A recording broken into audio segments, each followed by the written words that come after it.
Hi, my name is Bryce Santero, and I play football for Vista Del Lago High School.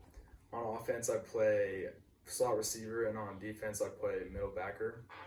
My team and I are reaching out to teachers in our community and letting them know how much we appreciate their support and help that they give into us.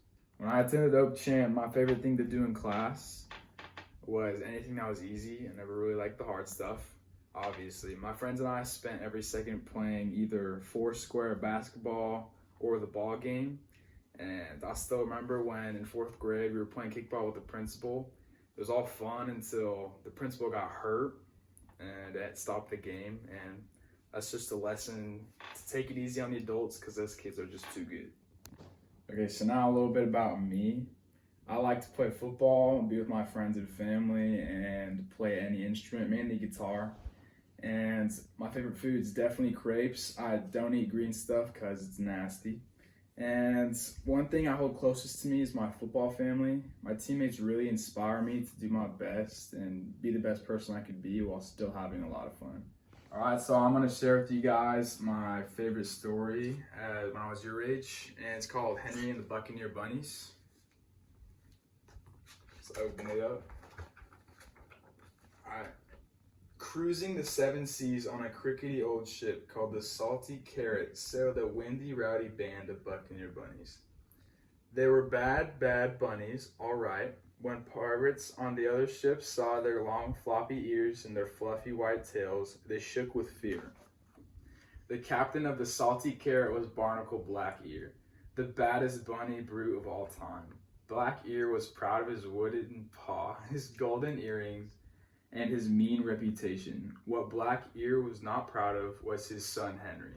Instead of performing his proper pirating duties, Henry was more interested in reading the books the buccaneers stole from their ships. "Shout, shiver me timbers," Black-Ear ordered. "I'd rather finish this chapter," said Henry. "Make this prisoner walk the plank. Can't I just read about it?" asked Henry. "Find yourself a parrot for your shoulder. First, I need to read up on parrot care," said Henry. "Buccaneer bunnies don't need books," said Black-Ear. "Toss them overboard," he yelled to the other bunnies. "No, wait," cried Henry. "Let me just finish them first." "Avast," cried Black-Ear. "Swab the decks until you come to your senses." And so Henry swabbed the decks day after day while reading some of his favorite books, like Robinson Crusoe and 30 Days to Longer Ear. "Bet you can't learn how to do this from a book," Jean Leher said while sharpening his hook. Henry sighed and turned the page. "You'll never find booty like this in a book," Calico Jack Rabbit told him, holding up his stolen loot. Henry shrugged and turned the page. "Can't do this with the book in your paw," Bartholomew Bunny said while standing his peg leg. Henry just turned another page. As much as he loved his books, Henry was a lonely buccaneer bunny, if ever there was one. Then, one morning, he looked up at the red sky and wriggled his pink nose. He heard the parrot squawking and saw fish jumping out of the water. "If my books on meteorology are correct, those signs mean a big storm is heading this way," he thought. Henry tried telling Jean Leher about the upcoming storm. "Excuse me, but I believe a storm is coming," Henry said. But Jean was too busy polishing his pieces of 8. "Go back to your books, Henry." He tried telling Calico Jack Rabbit. "I'm pretty sure a storm is on its way," Henry said. But Calico Jack was too busy admiring his tattoo of a cabbage. "Don't bother me now, Henry." Finally, Henry cried, "Batten down the hatches, a huge storm is coming." "What do you know about storms?" Black-Ear demanded. "Get back to swabbing the decks before I make shark bait out of those books of yours." Henry did as he was told, but he kept his little pink eyes on the skies.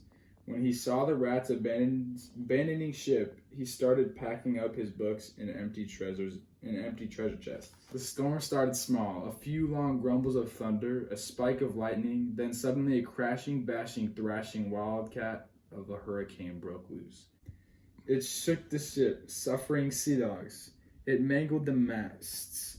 Great blimey bilges. It slashed the sails, damaged the decks, and ripped up the rickety old Salty Carrot.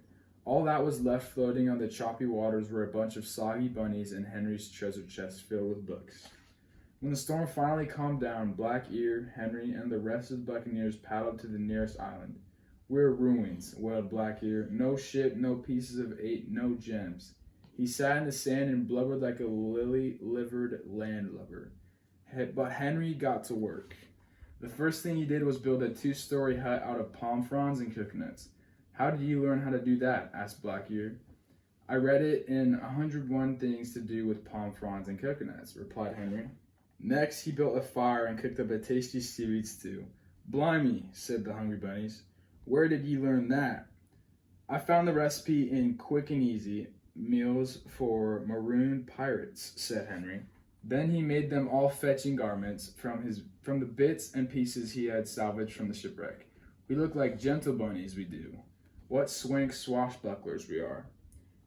"And it's all from them landlubbin' books," said Black Ear, shaking his head. Henry taught Black Ear and the Buccaneer bunnies all kinds of useful things, like how to plant carrots, make the best sandcastles, and build boats out of palm fronds. Soon they built a new ship, which they sailed to the library at the nearby Easter Islands every summer. Here the bunnies spent many happy hours slurping seaweed stew and reading books. "Aye, Buccaneer bunnies will always need books," said Black Ear. Henry just smiled and turned the page. I'd like to let all the teachers know that you guys are doing a great job, and we as students are blessed to have you. Hopefully, when all this ends, we will learn to appreciate our teachers and their hard work more than before. And it is a hard task to be a teacher, and even harder when you don't get to see your students. So we should all be grateful that they are still trying.